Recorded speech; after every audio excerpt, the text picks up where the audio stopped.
Wee, ba-boom! What's going on, YouTube? It's Donnie. I've been waiting to bring you guys this. This one is here thanks to Scab over at Choir Boys Outdoors, and thanks to JR, who sent it to him, who then sent it to me. This knife is freaking dope. This is the Custom Knife Factory Capitalist, also known as the CKF Capitalist. I have to say, this is so nice. It's weird. A lot of times I'll be going into a knife review not knowing if it's really nice and not knowing yet if, okay, we're going to test this and see how much I like it. None of that business. This thing was straight up okay. I mean, I loved it immediately. Like, as soon as I went pop, not bop. But man, this thing is freaking amazing. JR has got great taste in blades. So this has an M390 steel blade, which is wonderful. Let's look at some of these specs.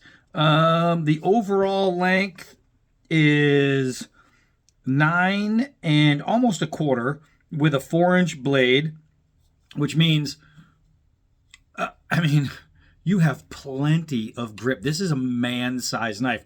The designer of this, Nalu, I think his name is, Nalu Borsma. I'll tell you what, man, I might screw his name up, but I will not screw up the fact that bravo to Nalu. This design was masterfully done. This is what all knife designers should inspire to be like. You want to create something that's practical, functional, well fit, just every shape, every angle has a purpose and a meaning. That's how a knife should be designed. It shouldn't be designed to see how funky you can get. It shouldn't be designed to see how different you can get. It should be designed to see how good it can be. This is designed to where every single point from here to here has purpose. It has meaning. It's unflawed. This is a great knife design. Fan-frickin-tastic. From the swedge spine to reduce weight to the spread out boop right here where they empty the swedge and it comes back into a full size before the tip, giving it strength. The very, very well done grind on this. I think it might be a hollow, but a really shallow hollow. If not, it's flat. Let's see what he says. It doesn't say, but it's weird. It really feels, I don't know, man. It's like it's either a really shallow. I think it's a flat grind. I think it's a flat grind. I think it's just a flat grind that's done like a katana, where it's just true all the way to the end, flat. Now, old Scabber carried this thing for a couple weeks and used it every single day. Do you know why? Because it's awesome, and he probably thought, I won't get the chance to carry this again. So he really did. I have not carried this a single day. Not because I don't want to, but because it's JR's knife, and two things are going to happen. One, I'm going to want it. And two, I'm going to want it even more. But, if I carry it too much, I risk, doing something that I don't want to do to a $640 knife. Right? Now, Scabber used it daily. So when it came to me, this edge was not very good. I fixed it. I gave it a brand spanking new edge, and it's pretty darn good. But I do have to use it. So I was very careful on how thin I went. I didn't want to go over thin. I want it to be usable sharp, but not brittle sharp. And there's a big difference. And a lot of people try to go so sharp because they say, I almost cut the paper. This is JR's paper. So I was just about to slice it. But they just want, it's got to be. No, it doesn't. It has to be usable edge. A usable edge is a safe edge. So some of the parts in this, can't even see it. Let's see, Bowler M390. We went over that. So it has zirconium inlaid scales and backspacer. The pocket clip, get a good look at this. It's a Damascus, right? And the Damascus is between zirconium and titanium.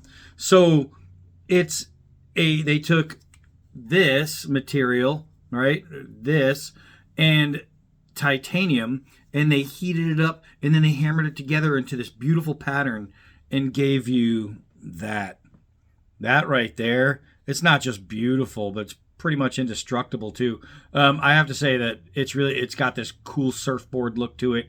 Really, really, really nice. The frame lock on here is just excellent. The pivoting is just amazing. This thing pops open. I missed like nobody's business unless you miss. Then it doesn't pop open at all. It doesn't pop, which means it has enough hold in there to not let go, which is crazy that it opens that fast. You'd think it must be so loose that it's just going to open, and you can close it easy, right, by just letting go. So you can almost gravity close it. So that would tell you naturally that this blade isn't going to be seated well once it's in the closed position. But this thing is seated really, really perfectly, as a matter of fact. So what we want to do is, I don't want to spend all day talking. I just want to go out and cut some things with it. Now, I can't go crazy because A, it's not mine, and B, it's really expensive. But I just want to show you guys this thing. I mean, I have my new knife that is going to be coming, right? It's the ADV tactical knife. That knife, they're like just that kind of quality, this kind of stuff, and I'm super excited about that. And while that's probably going to be the best knife I ever will own, who knows, it's just right up there with this. This is how this is. It's just one of those knives that you put it in your hand, especially if you're the owner and you think, I might never own one better. That's the kind of knives these are, and I'm really, really super psyched, proud, and happy to be able to test this. So let's take it outside. I was out here earlier and it was not cloudy and windy, but it is now. I guess we're getting ready for some rain, so I want to get this done super quick. Look at this thing, man. Outside, natural light. This knife is just phenomenal. There's a reason some knives are $640. And it might be really hard for somebody in their mind to accept that or see that or feel that. But as soon as it's in your hand, as soon as you paw one of these things and you start playing with it, the feeling on why and how that knife is that price starts to become really clear, right? Quality says it all. Let's do some gravity drops. 4 feet in the air. We'll see how that bite is, and it's actually, as it should be, pretty nice. I dropped that one right in the knot in the center. Boop. Not that one. All right, let's do a couple hard downward throws. Bam. That's got some good bite to it. Bam. I threw that pretty hard. We're looking at right there. Not so bad. Let's now remember, this was very used when it came to me, but we're going to do a push cut on the 1/2-inch nylon rope. And it's funny because when Scab told me it was coming and it was coming dull, and he asked me if I would sharpen it, one of the first things I did was come out here and try a push cut, and it would not do that. I mean, not even close. So that tells me that I put on a really good edge. Now, because it has a double finger well, you can see it's scalloped in here, and this is just straight up, and there is jimping on the inside. Oh, there is a strap hole too. Instead of a lanyard hole, I really like strap holes. I think they're great. The spacer is beautiful. Everything on this knife is just great. But I don't even know where I was going with it. But you guys, I'll remind myself in a second. Oh, I remember where I was going now. And obviously, it is locked up. It is not going anywhere. This is just built really, really well. For the double finger well is where I was going. I have enough leverage to where I should be able to, there we go, clean cut on a chop with a folder, going through the extension cord, it made it seem actually kind of simple. Really, really simple. Let's see. Here's something I haven't done yet, is shave the saddlebag leather. Let's see. Look at this. Look at this. That's really nice, man. This blade is just absolutely most excellent. If you have a chance to check out any CKF knife, I would highly recommend it. I would highly recommend putting your hand on one, because if they are all built with the same kind of build quality, then I can see these not having a single bad model. I wasn't going to, but I want to go check the plastic netting and see if we can't get a nice cut with that. Some knives just don't. Some knives can't. Some knives can. And we're going to see if this is a can or can't. So let's see. Bam. I must have done something right on that edge, because you guys have seen this make so many knives fail. But not this one. This netting right here has been responsible for chipped edges, for just absolutely making knives look bad.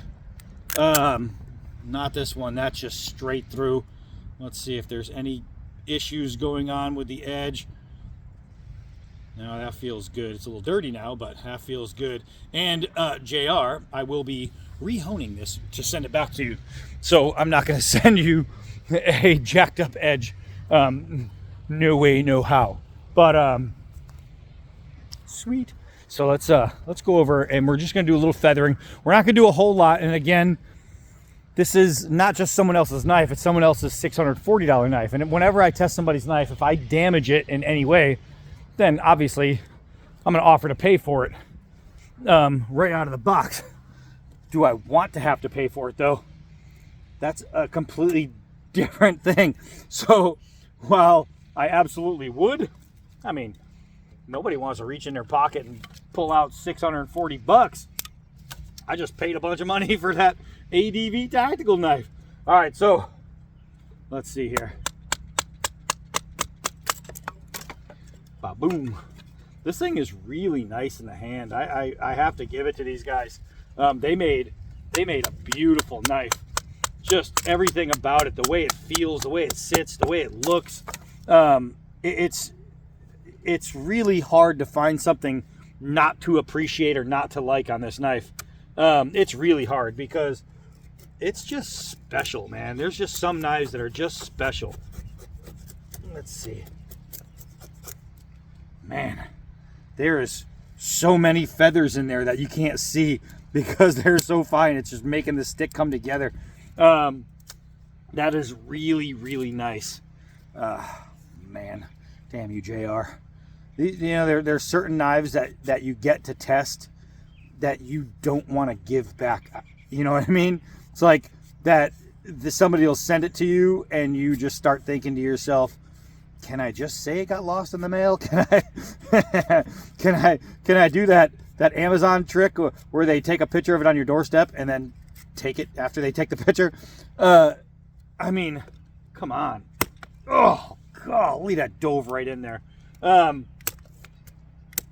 This thing is just awesome. Let's see.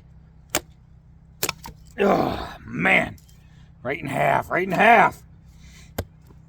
This is a beast, man.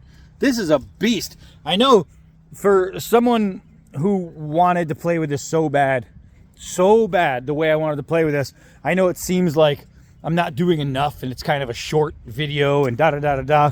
I get it, and it's true. It's just not mine.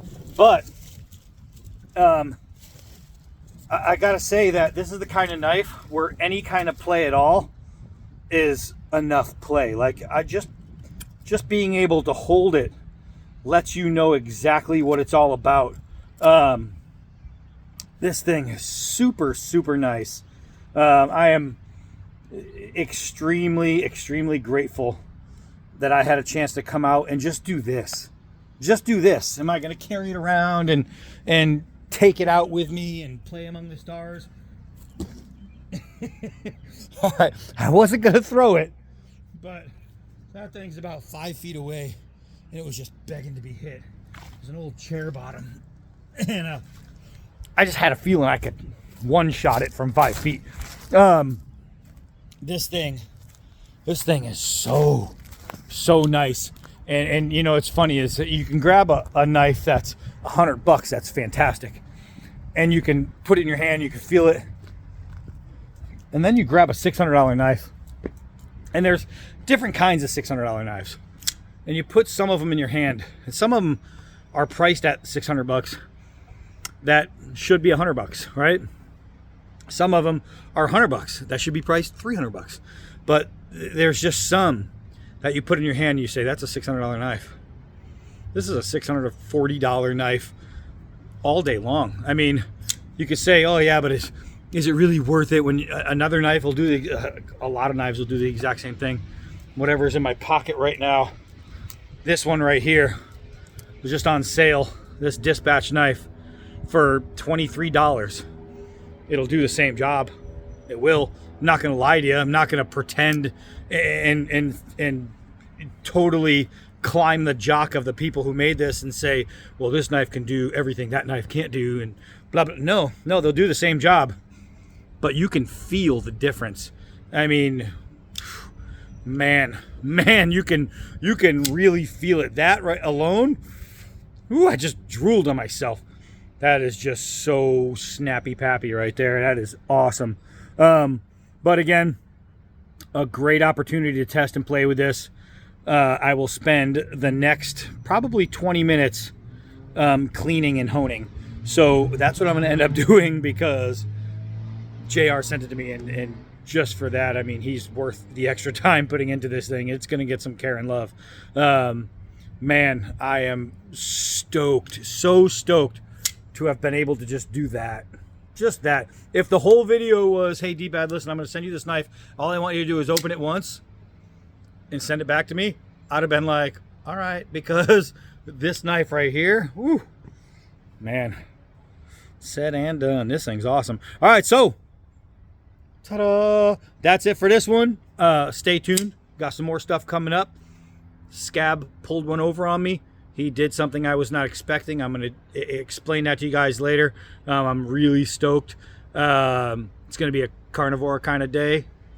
All right, so that's it for this one. I am Donnie B all day. Until next knife.